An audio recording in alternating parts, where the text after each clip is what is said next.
ठीक आहे, बघा लक्ष द्या. लास्ट लेक्चर मध्ये आपण आपला 4th चॅप्टर कंप्लीट केला होता. That is nothing but networking with your Java. ठीक आहे, networking basics by using your Java. Right now today we are going to start our 5th chapter, that is chapter number 5, interacting with database. Okay, interacting with database. Okay, now in this chapter, interacting with database, in this chapter what we are going to see, त्या ठिकाणी 4 part आपण 4 ते 5 part या ठिकाणी बघणार आहोत. First we are going to see the introduction part, introduction to your JDBC ODBC. ठीक है, this is our first part. Second we are going to see what are the architectures of your database, or what are the architecture for your connectivity. Connectivity चे तुमचा database कनेक्टिव्हिटीचे architectures कुठले कुठले आहेत. ठीक आहे, then third part we are going to see what are the different types of drivers that are used for database connectivity. And finally we are going to see the program for database. ठीक आहे, जावा through database कसा access करायचा, काय वापरायचं काय नाही, ह्या सगळ्या गोष्टी आपण कुठे बनवतो, त्या ठिकाणी प्रोग्राम फॉर डेटाबेस. किंवा प्रोग्रामच्या अगोदर आपण काय काय वापरायचं त्या ठिकाणी बघूया. That is nothing but JDBC API. API, it is a stands for application program interface. API stands for application program interface. And in this JDBC API we are going to see what are the different classes and interfaces. What are the different classes and interfaces that are required for your database connectivity. Database connectivity साठी लागणारे classes आणि interfaces कुठले कुठले आहेत ते आपण JDBC API मध्ये बघणार आहोत. ठीक आहे, आणि ह्या क्लास आणि इंटरफेसचा उपयोग करून we are going to have or we are going to write program for database. Database साठी आपण प्रोग्राम लिहिणार आहोत. ठीक आहे, so these are the main की पॉइंट्स ऑफ युअर चॅप्टर. ह्या चॅप्टर मध्ये तुम्हाला ह्या गोष्टी आपल्याला फक्त बघायचे.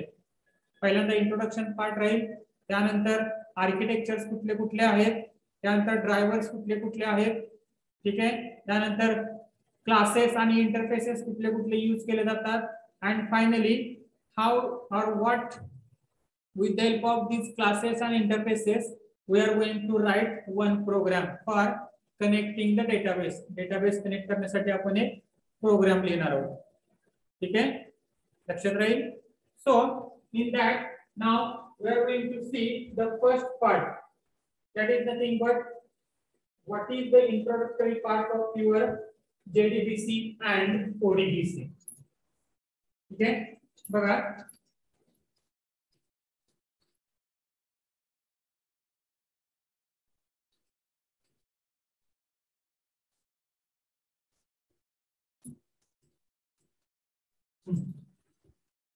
first we are going to see that is nothing but Java as database frontend. Java as a database frontend. ठीक है,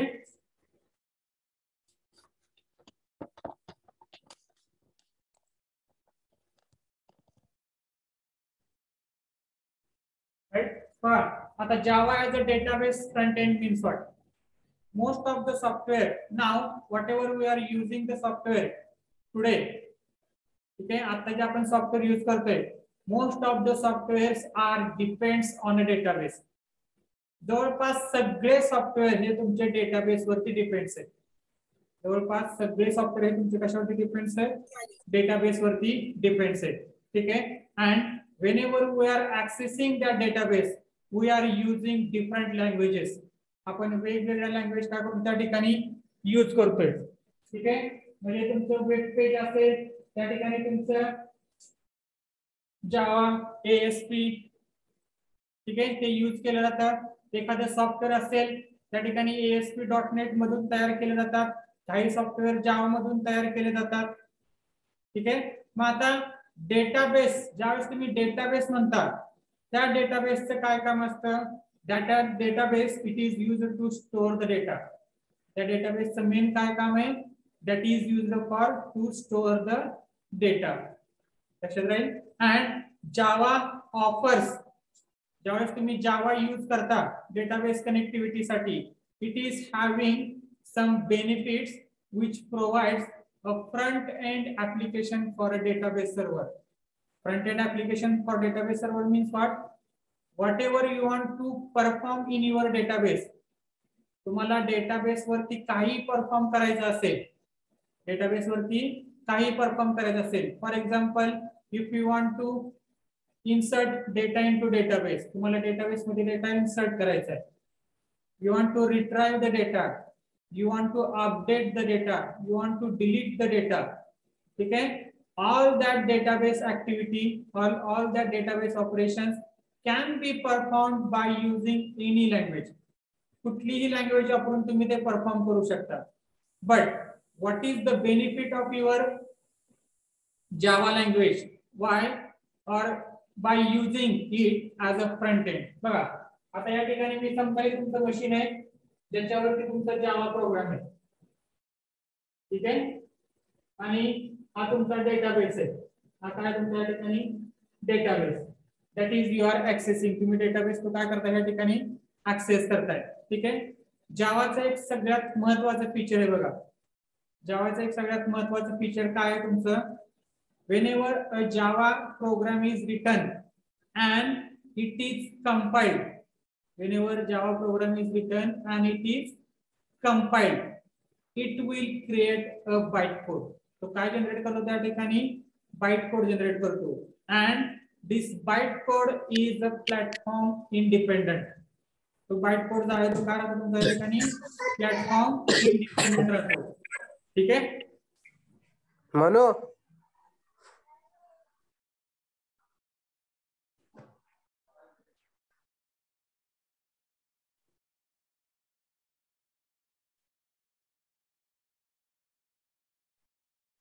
राइट. बघा प्लॅटफॉर्म इंडिपेंडेंट राहतो means what, whatever you have written the Java program, that Java program is nothing but write once, run everywhere. Whatever Java programs are there, what is the most important feature of Java program? You can write Java program and you can compile it, which will generate a bytecode, and this bytecode is executable on every machine, on every platform. ठीक आहे. तसं तुम्ही C चा programme लिहिला, C चा प्रोग्रामचं behaviour एका प्लॅटफॉर्मचं दुसऱ्या platform वरती वेगळं राहतं. ठीक आहे. किंवा सी चा प्रोग्राम कंपाइल केल्यानंतर तुम्हाला त्या ठिकाणी कुठलाही बाइटकोड जनरेट होत नाही. लक्षात आलंय. ठीक आहे. त्यामुळं ज्यावेळेस तुम्ही एखादा डेटाबेस जावा मधून ऍक्सेस करता, तुम्हाला तो डेटाबेस ऍक्सेस करण्यासाठी परत प्रोग्राम लिहायची गरज पडत नाही. का? कारण जावा प्रोग्रामचा जो बाइट कोड आहे तो तुम्ही कुठल्याही प्लॅटफॉर्म वरती डायरेक्ट यूज करू शकता आणि त्याच्या थ्रू डेटा ऍक्सेस करू शकता. ठीक आहे. So this is the main advantage of your Java program और Java while accessing your database. Database access करताना तुम्हाला जावा का महत्वाचा आहे, because whenever Java program is written and it is compiled, it will create a bytecode. Means what? You can write Java program once and run that in everywhere. तुम्ही कुठेही run करू शकता. एकदा लिहा, 100 वेळा रन करा, म्हणजे 100 प्लॅटफॉर्म वरती तुम्ही एक्झिक्यूट करू शकता. ठीक आहे. मग तुमचं प्लॅटफॉर्म विंडोज असू द्या, तुमचं प्लॅटफॉर्म लिनक्स असेल, युनिक्स असेल, मॅक असेल, कुठल्याही प्लॅटफॉर्म वरती तुम्ही ते एक्झिक्यूट करू शकता. तुम्हाला परत प्रोग्राम लिहायची गरज पडत नाही. लक्षात राहील. ठीक आहे. आणि आता बघा, हा तुमचा जावा प्रोग्राम इथे लिहिलाय, तो डेटाबेस तुम्ही ऍक्सेस करताय. ठीक आहे. आता मार्केटमध्ये तुम्हाला नंबर ऑफ डेटाबेसेस बघायला मिळतील. नंबर ऑफ डेटाबेस आहेत. ओरॅकल आहे, DB2 आहे, सायबेस आहे, त्यानंतर अजून बाकीचे भरपूर डेटाबेस अवेलेबल आहेत. ठीक आहे. मग आता प्रत्येक डेटाबेस साठी तुम्हाला वेगवेगळे ड्रायव्हर्स तयार करायचे हवे. काय, प्रत्येक डेटाबेस तुम्हाला ऍक्सेस करा, प्रत्येकाच्या क्वेरी वेगळ्या राहतात. प्रत्येकाच्या क्वेरी मध्ये काय ना काहीतरी डिफरन्स राहतो. लक्षात राहील. मग सगळ्यात महत्वाचा पार्ट कुठला होता, ज्यावेळेस जावा प्रोग्रामचे एखादा डेटाबेस तुम्हाला ऍक्सेस करायचा आहे, जावा प्रोग्रामचं डेटाबेस ऍक्सेस करायचा आहे. ठीक आहे. सगळ्यात महत्वाचं काय काम होतं, here you have to create a code that will access any type of database. Java मध्ये असा कोड तयार करायचा जो कुठल्याही टाइपचा डेटाबेस ऍक्सेस करेल. ठीक आहे. And this problem is found by your Sun Microsystem. तुम्ही फाउंड केला त्या ठिकाणी सन मायक्रोसिस्टीमला. त्यावेळेस त्यांना प्रॉब्लेम काय आला, जावा डेटाबेस तर भरपूर अवेलेबल आहेत, मग प्रत्येक डेटाबेस ऍक्सेस करण्यासाठी वेगवेगळा प्रोग्राम लिहायची गरज त्या ठिकाणी पडत होती. त्यासाठी त्यांनी काय केलं, they have found the problem that, or found the solution that we have to write a one code that will access all the database. सगळ्या टाइपचा डेटाबेस त्या ठिकाणी तो ऍक्सेस करेल.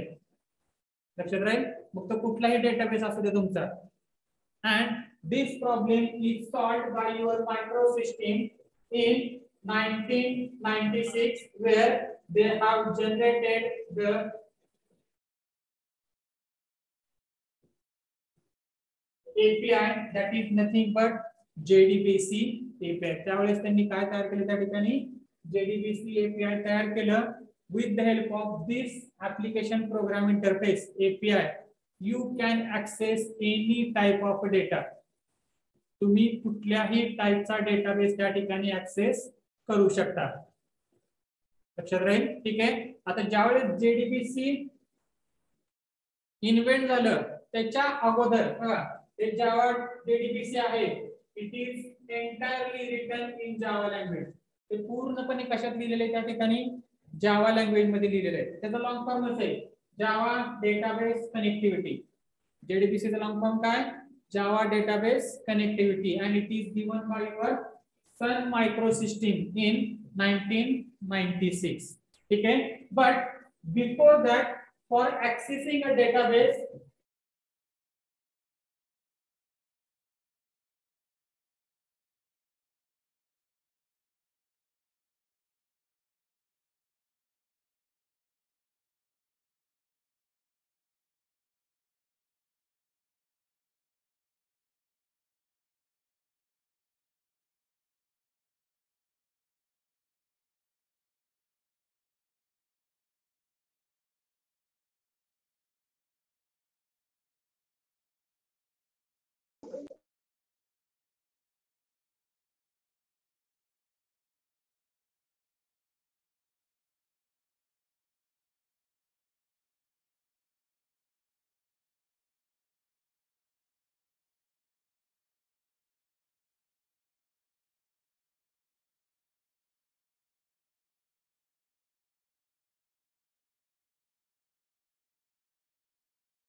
कुठपर्यंत आलं तर कनेक्शन क्लोज झालं होतं ना सर. JDBC चा फुल फॉर्म सांगितलं तिथून कट झालं.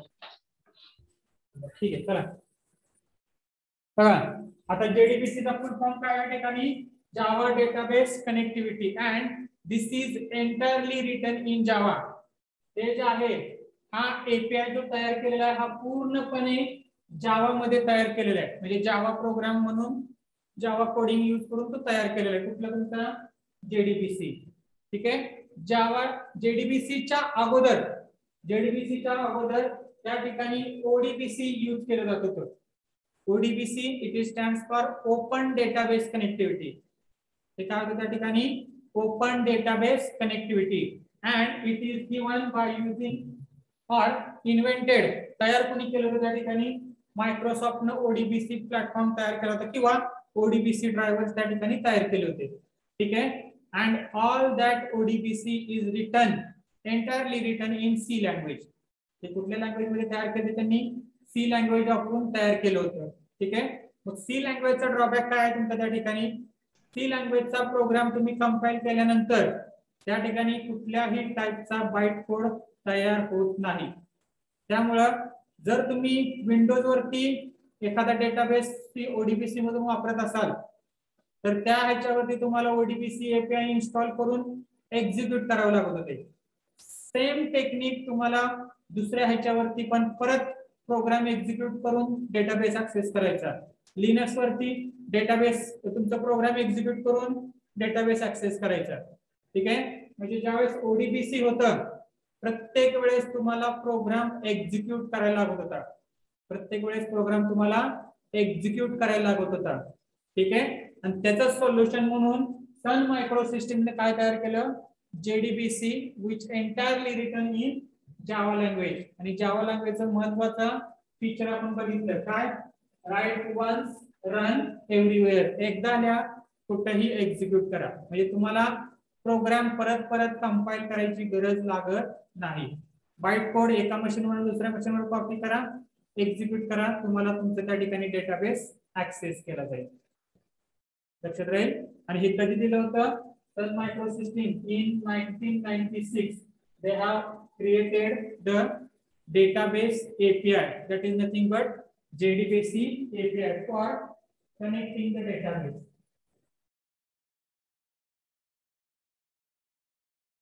ठीक आहे. लक्षात राहील. मग आता हे ज्यावेळेस डेटाबेस तयार केलं होतं राईट, सगळ्यात महत्वाचं यूज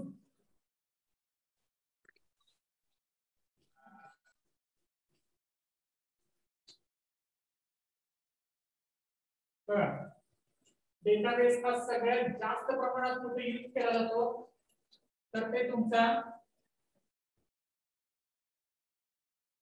क्लायंट सर्व्हर मध्ये. क्लायंट सर्व्हर ही जी आहे क्लायंट सर्व्हर डेटाबेस किंवा क्लायंट सर्व्हर मेथोडॉलॉजी सगळ्यात जास्त प्रमाणात डेटाबेस तुमच्या या ठिकाणी यूज केला जातो. ठीक आहे. आता क्लायंट सर्व्हरची गरज का पडली? क्लायंट सर्व्हरची गरज का पडली? बघा, आता एखादं ऍप्लिकेशन तुम्ही तुमच्या कम्प्युटरवरती यूज करताय आणि त्या ऍप्लिकेशनला जर एखादा डेटाबेस लागत असेल, ठीक आहे. आता फॉर एक्झाम्पल आपल्या कॉलेजमध्ये एखादं सॉफ्टवेअर तुम्ही तयार केलं, स्टुडंट डेटा स्टोअर करण्यासाठी एखादं सॉफ्टवेअर तुम्ही तयार केलं. ठीक आहे. समजा तुमच्या कम्प्युटरची कॅपॅसिटी आहे, आता कम्प्युटरची कॅपॅसिटी तुमची किती आहे? समजा 160 GB कॅपॅसिटी आहे. ठीक आहे. लक्षात राहील. आता तुम्ही पहिल्या वर्षी समजा 2010 ला डेटाबेस ऍड केला, तुम्ही तुमचा 1004 चा डेटाबेस ऍड केला. ठीक आहे. 1004 डेटाबेस साठी त्यांना 20 GB डेटा लागला. त्यांचे फोटो असतात, त्यांचे डॉक्युमेंट्स असतात, ते डॉक्युमेंट स्टोअर करायला, फोटो स्टोअर करायला डेटाबेसची गरज लागते. बरोबर आहे. ठीक आहे. मग असं तुम्ही किती दिवस चालू शकता? किती वर्षापर्यंत होईल तुमचा? 2018 पर्यंत तुमचा फुल होणार डेटाबेस तुमचा फुल होणार. प्रत्येक वर्षी 20 GB डेटा, म्हणजे असं 8 वर्षात तुमचं किती? 160 GB डेटा फुल होणार. बरोबर आहे. ठीक आहे. What about other students data? राहिलेला स्टुडंटचा डेटा काय करायचा आहे? ठीक आहे. ज्या वेळेस एखादा डेटाबेस तुम्ही यूज करता तुमच्या कम्प्युटरवरती, it is having a limited space. त्या ठिकाणी काय लागतं? या ठिकाणी लिमिटेड स्पेस. बघा, 160 GB म्हणजे तुमचं त्या ठिकाणी लिमिट आहे. ठीक आहे. तेच जर तुम्ही क्लायंट सर्व्हर मेथोडॉलॉजी यूज करत असाल, आता client server methodology means what? Here you have to store data on server side. दिसतंय का? बोर्ड दिसतंय का रे? बोर्ड दिसतंय का? येस. Yes sir. एक मिनिट अजून थोडा उजेड करतो.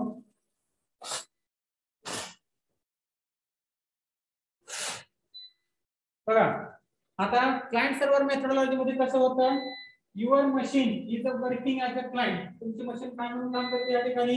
क्लायंट म्हणून काम करते. ठीक आहे.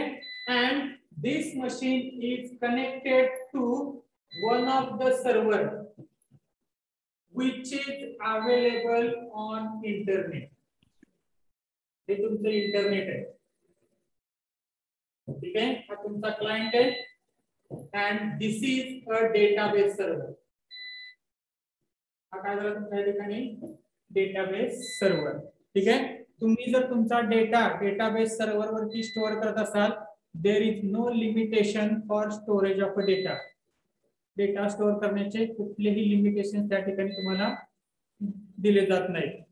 आणि असे जे डेटाबेस सर्व्हर्स आहेत ते क्लाउड, ज्याला आपण क्लाउड म्हणतो बघा, क्लाउड हा शब्द तुम्ही आता ऐकला असेल.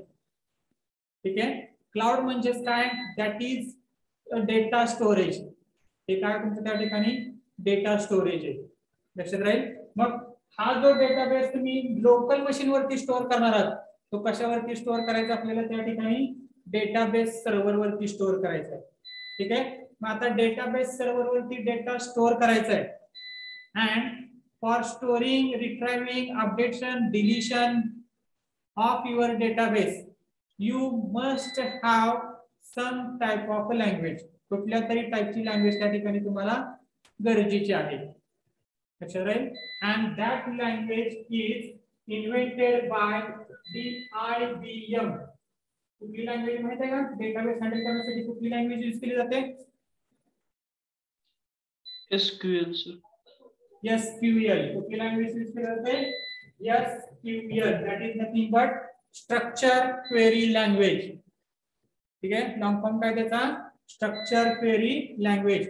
With the help of this language you can write queries. You can write different queries for inserting data, deletion of data, updation of data. All that things can be done with the help of queries. And that queries are given by the language that is nothing but structure query language. लक्षात राहील. Client server methodology का महत्वाची आहे? Database मध्ये client server methodology का महत्वाची आहे? फक्त तुमचं मशीन असेल, it is having limited storage, त्यामुळे तुम्हाला सर्व्हरची गरज पडते. आणि सर्व्हर हा तुम्हाला कुठे भेटणार आहे? त्या ठिकाणी इंटरनेटला कनेक्टेड असलेला सर्व्हर तुम्हाला त्या ठिकाणी घ्यावा लागतो. अँड आता जेवढे काही ऍप्लिकेशन्स आहेत, ऑनलाईन ऍप्लिकेशन्स, तुमचा महाडीबीटीचा फॉर्म तुम्ही भरता, स्कॉलरशिपचा फॉर्म भरता तुम्ही, बरोबर? त्या स्कॉलरशिपच्या फॉर्म साठी तुम्ही तुमच्या मशीनवरनं तुम्ही डेटा अपडेट करता. नाव अपडेट असेल, मोबाईल नंबर अपडेट करायचा असेल, ईमेल आयडी अपडेट करायचा असतो. ठीक आहे. एखादा फोटो तुम्हाला नवीन अपलोड करायचा असेल, तुम्ही जो डेटा अपडेट करता तो डेटा तुमच्या मशीनवरून डेटाबेस सर्व्हरला सेंड केला जातो. कशाला सेंड केला जातो? सर्व्हरला. ठीक आहे. कारण एवढा सगळा डेटाबेस लोकल मशीन वरती स्टोअर करणं हे पॉसिबल नाहीये. त्यामुळं Java has defined the client server methodology for handling the database. ज्यामध्ये काय तयार केली त्या ठिकाणी? Client server methodology. म्हणजेच काय? डेटाबेसचा त्यांनी सर्व्हरच तयार केला. डेटाबेसचा काय केलं त्यांनी? सेपरेट सर्व्हरच तयार केला, ज्याच्या थ्रू तुम्ही डेटाबेस हँडल करू शकता. आणि ते हँडल करण्यासाठी जी नवीन लँग्वेज तयार केली आहे, that language is invented by your IBM. आणि ती लँग्वेज कुठल्या ह्या ठिकाणी? तुमची स्ट्रक्चर क्वेरी लँग्वेज. ठीक आहे. आणि त्या लँग्वेज थ्रू तुम्ही अपडेट करा, डिलीट करा, सगळ्या गोष्टी त्या लँग्वेज थ्रू करू शकता. ठीक आहे. फक्त ह्याच्यामध्ये तुम्हाला काय प्रोव्हाइड करावं लागतं? You have to provide the query to handling data from the database server. Database server पासून हँडल करण्यासाठी तुम्हाला ते प्रोव्हाइड करावं लागतं. लक्षात राहील. ठीक आहे. Then next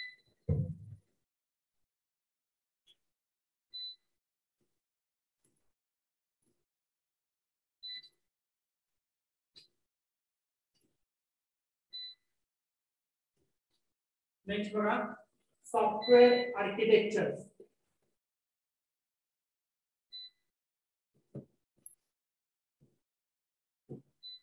software architectures for handling the database. Database handle करण्यासाठी कुठले कुठले सॉफ्टवेअर आर्किटेक्चर्स आहेत ते. ठीक आहे बघा. Generally there are two types of architecture. ठीक आहे, दोन टाइपचे सॉफ्टवेअर आर्किटेक्चर्स आहेत. त्यातला पहिला आहे तुमचा 2 टायर आर्किटेक्चर आणि दुसरा आहे तुमचा 3 टायर आर्किटेक्चर. 3 tier architecture. ठीक आहे, हे दोन तुमचे आर्किटेक्चरचे टाइप्स आहेत. Software architecture, these are the 2 software architecture. ठीक आहे, आता ह्या दोघांमध्ये फरक काय आहे बघा. पहिला आहे तुमचा 2 tier architecture. In this architecture there are only 2 points किंवा 2 डिव्हाइसेस आहेत त्या ठिकाणी आपण कन्सिडर करूया. There are only 2 devices किंवा there are only 2 components are there. 2 component आहे त्यामुळे त्याला 2 टायर म्हटलं जातं. 2 कॉम्पोनंट आहे त्यामुळे त्याला काय म्हटलं जातं 2 tyre. In that one component is working as a client and another component is working as a database server. हा तुमचा क्लायंट आहे, हा डेटाबेस सर्व्हर आहे. ठीक आहे, तर काय झालं तुमचा डेटाबेस सर्व्हर. नाव बघा 2 पॉइंट आहे. कुठला, एक क्लायंट आहे दुसरा तुमचा सर्व्हर आहे. दोन्हीही एकमेकाला डायरेक्टली कनेक्टेड आहेत. दोघे एकमेकाला कसे ह्या ठिकाणी डायरेक्टली कनेक्टेड आहेत. ठीक आहे, and in this whenever client want to access a data from the database server. बघा आता ह्या क्लायंटला ह्या डेटाबेस कडून डेटा ऍक्सेस करायचा आहे. ठीक आहे, then for that what is the requirement, whatever type of database is there, कुठल्या टाइपचा डेटाबेस आहे त्याच्यानुसार तुमच्या क्लायंट कडे ड्रायव्हर्स लागतात. तुमच्या क्लायंट कडे काय लागतं त्या ठिकाणी ड्रायव्हर्स. ठीक आहे, म्हणजे काय, समजा ओरेकल डेटाबेस असेल तर ओरेकलचे ड्रायव्हर्स त्या ठिकाणी लागतात. ठीक आहे, समजा तुमच्याकडे माय एसक्यूएलचा डेटाबेस असेल, माय एसक्यूएलचे ड्रायव्हर्स त्याच्याकडे लागतात. ठीक आहे, डेटाबेस DB2 असेल, DB2 चे ड्रायव्हर्स त्या ठिकाणी लागतात. डेटाबेस तुमचा सायबेस असेल, सायबेसचे डेटाबेसचे ड्रायव्हर्स त्या ठिकाणी लागतात. ठीक आहे, म्हणजे कुठल्या टाइपचा डेटाबेस तुम्ही यूज करताय त्या टाइपचे ड्रायव्हर्स तुम्हाला त्या ठिकाणी यूज करावे लागतात.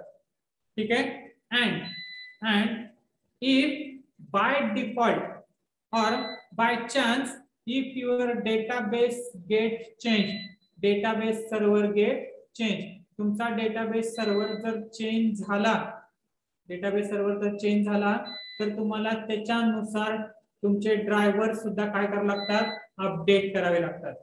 तुमचे ड्रायव्हर सुद्धा काय करावे लागतात, अपडेट करावे लागतात. Means what, here your client depends on your server.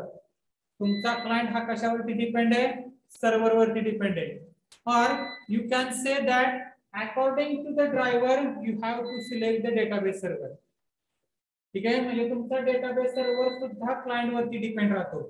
म्हणजे काय, समजा तुमच्या क्लायंट कडे ओरेकलचे ड्रायव्हर्स आहेत, तुमच्या क्लायंट कडे कुठले ओरेकलचे ड्रायव्हर्स आहेत, तर डेटाबेस हा कुठला पाहिजे त्या ठिकाणी ओरेकलच डेटाबेस लागतो. ठीक आहे, म्हणजे क्लायंट कडे कुठले ड्रायव्हर्स आहेत त्याच्यावर डेटाबेस डिपेंड आहे आणि डेटाबेस कुठला आहे त्याच्यावरती तुमचा क्लायंट डिपेंड राहतो. Means what, in this architecture both the quantity, both the components are depends on each other. दोन्ही तुमचे कंपोनेंट काय आहे, एकमेकावरती डिपेंड्स आहेत. लक्षात राहते का डिपेंड्स आहेत ते, राईट. कुठल्या टाइपचा डेटाबेस आहे त्या टाइपचे डेटाबेसचे ड्रायव्हर्स तुम्हाला ह्या ठिकाणी इन्स्टॉल केलेले लागतात. ओरेकल असेल तर ओरेकलचे ड्रायव्हर इन्स्टॉल पाहिजे त्या ठिकाणी.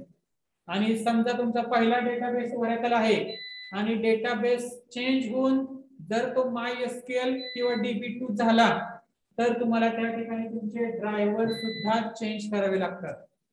ड्रायव्हर सुद्धा काय करावे लागतात, चेंज करावे लागतात. लक्षात राहील. ठीक आहे. So this happens in your 2 tier architecture. कशामध्ये तुमचं होतं ते त्या ठिकाणी 2 टायर आर्किटेक्चर, 2 कॉम्पोनंट्स आहेत, त्यामुळे त्याला 2 टायर आर्किटेक्चर म्हटलं जातं. ठीक आहे. अँड दिस हा जो प्रॉब्लेम आहे, this problem of 2 tier architecture it is overcome in your 3 tier architecture. कशामध्ये ओव्हरकम केलंय त्यांनी, 3 टायर आर्किटेक्चर मध्ये ओव्हरकम केलेलं आहे. आता 3 टायर आर्किटेक्चर मध्ये काय काय लागतं बघा. 3 tier architecture. In this there are 3 components. त्या ठिकाणी आता 3 कॉम्पोनंट्स आहेत. त्या ठिकाणी काय झाले, तुमचे 3 कॉम्पोनंट आहेत. ठीक आहे. त्यातला पहिला कॉम्पोनंट आहे तुमचा क्लायंट.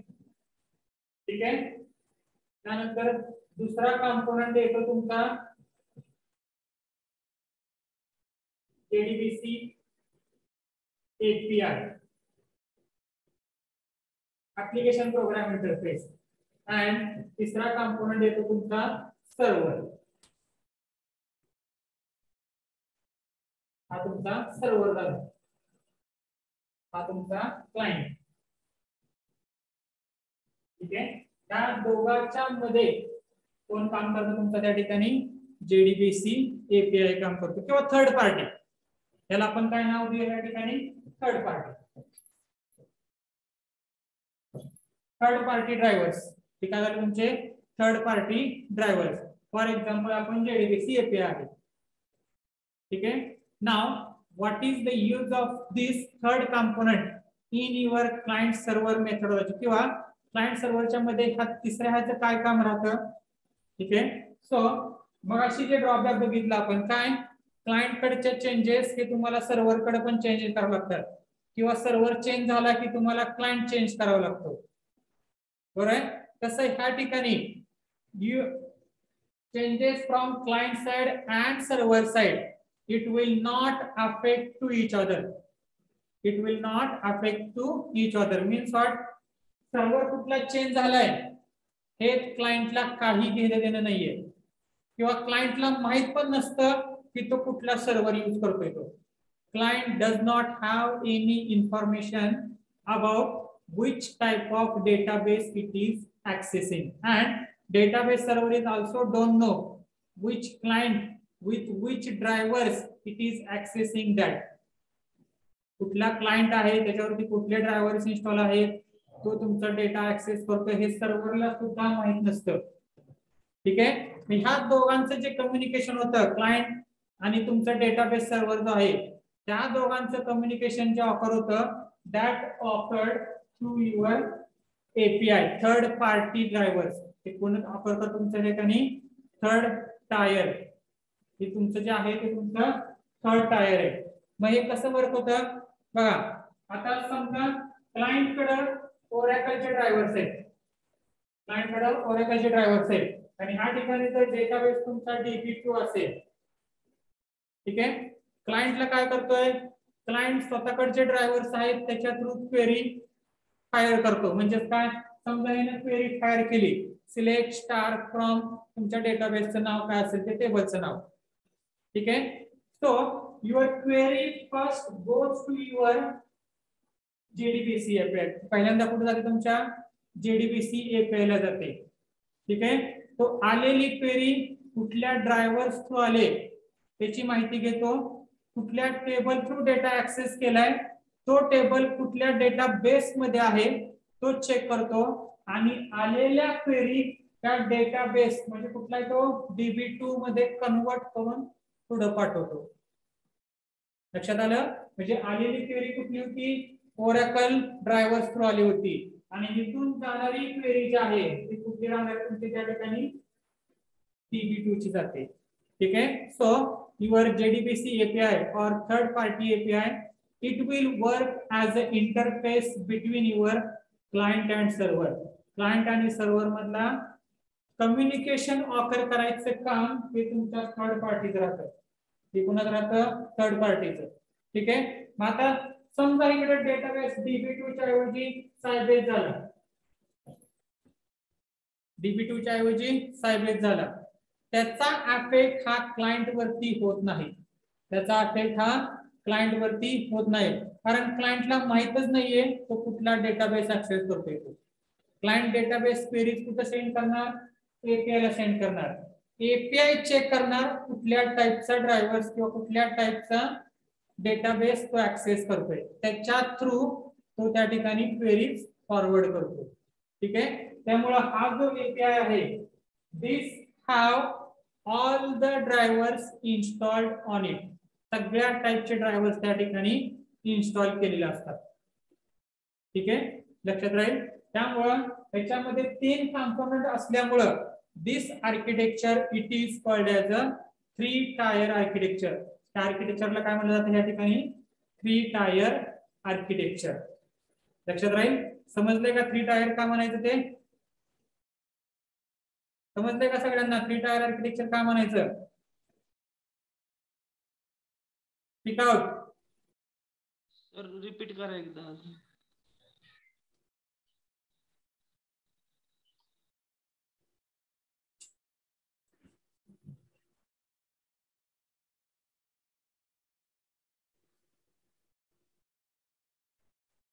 ठीक आहे. बघा या चॅप्टर मध्ये आपण पहिल्यांदा काय बघितलं, स्क्रीन शेअर केलेली आहे. त्यामध्ये तुम्हाला बघायला मिळेल काय, जावा ऍज अ डेटाबेस कंटेंट. आता जावा डेटाबेसच्या कंटेंटला का वापरायचं, किंवा डेटाबेस ऍक्सेस करताना जावाचा यूज करायचं, ते तुम्हाला इथे दिसेल. एक वाक्य लिहिले काय, Java is write once run everywhere language. म्हणजे एकदाच प्रोग्राम द्या आणि तो तुम्ही कुठेही रन करू शकता विदाउट रिकम्पायलेशन. ठीक आहे. त्यामुळं मेनी इंडस्ट्रीज त्याच्यामध्ये तुम्हाला इन्क्लूड केलेले खाली दिसतंय. ओरेकल आहे, डेटाबेस आहे, सायबेस आहे, मेनी अदर पॉप्युलर ब्रँड्स प्रत्येक आहे. ते चॅलेंज ऍक्सेप्ट करण्यासाठी Sun Microsystem has developed, Sun Microsystem has developed the JDBC driver for JDBC API in 1996. कधी तयार केले त्या ठिकाणी 1996 मध्ये तुमचे ते ड्रायव्हर त्या ठिकाणी तयार केलेले आहेत. लक्षात राहील. ठीक आहे. and these drivers are written in high level Java database language. ठीक आहे. ते डेटाबेस तुमच्या जावा मध्ये तयार केले, त्यामुळे त्याला JDBC नाव दिलेलं आहे. It is called as a JDBC, which stands for Java Database Connectivity. ठीक आहे. त्यानंतर क्लायंट सर्व्हर मेथडॉलॉजी बघितली. क्लायंट सर्व्हरची गरज का पडते, फायदे दिले. To avoid supplying physical storage locations and reduce limitations imposed by using physical information. Physical म्हणजे काय, ज्या मशीन वरती काम करताय त्या मशीन वरती तुम्हाला डेटाबेस स्टोअर करण्याचे लिमिटेशन्स आहेत. ठीक आहे. आणि ते अवॉइड करण्यासाठी त्या पद्धतीने तुम्हाला सर्व्हर प्रोव्हाइड केले जातात. बघा डायग्राम दिसते का सगळ्यांना? Yes sir. ठीक आहे. याच्यामध्ये तुमचं क्लायंट 1, क्लायंट 2, ओरेकल सर्व्हर आहे, सायबेस सर्व्हर आहे, असे नंबर ऑफ सर्व्हर्स तुम्हाला प्रोव्हाइड केले आहेत डेटाबेस स्टोअर करण्यासाठी किंवा डेटाबेस हँडल करण्यासाठी. ठीक आहे. आणखी लँग्वेज, कुठली लँग्वेज यूज केली तुम्हाला मग सांगितलं मी काय, a language to handle, define and control for a data is developed at IBM lab. ठीक आहे. आणि ती लँग्वेज कुठल्या ठिकाणी, SQL language, which stands for the structured query language, which uses a query that interact with the database. ठीक आहे. त्या ठिकाणी डेटाबेस ऍक्सेस करण्यासाठी किंवा इंटरॅक्ट करण्यासाठी वेगवेगळ्या क्वेरीज दिल्या जातात. ठीक आहे. Then third part we have seen software architecture. ठीक आहे. दिलेले first generation of client server architecture, it is called as a 2-tier architecture. Means what? It contains 2 active components.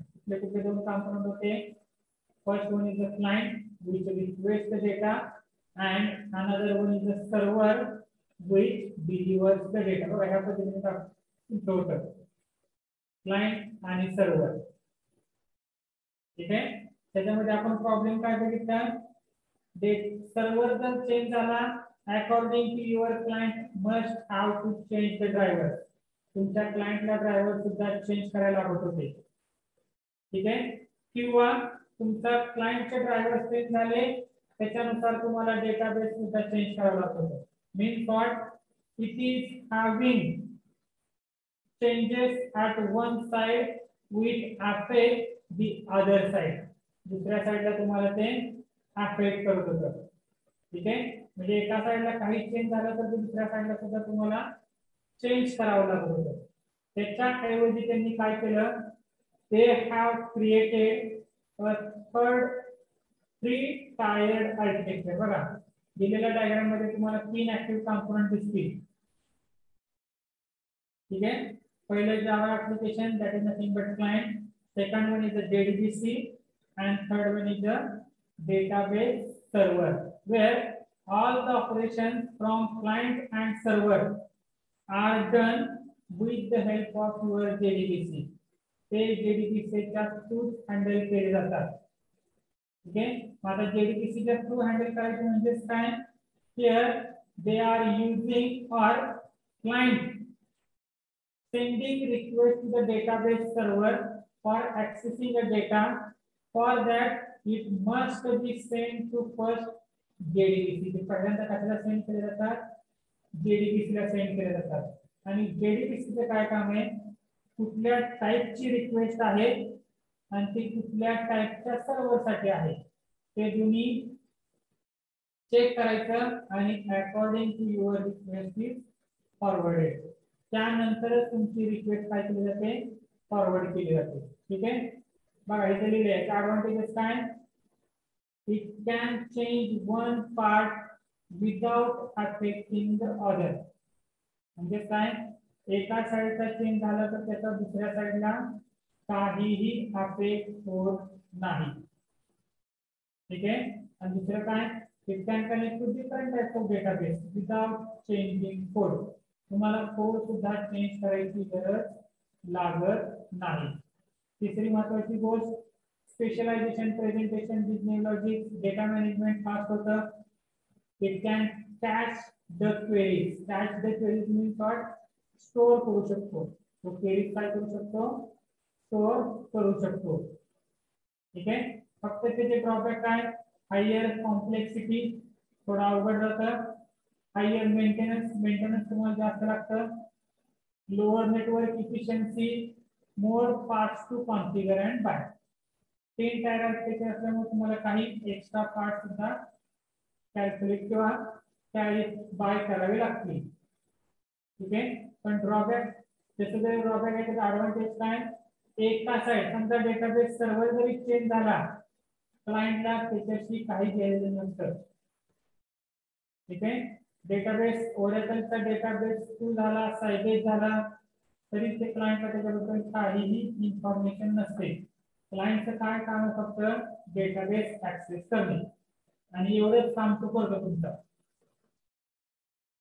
ठीक आहे, लक्षात राहील.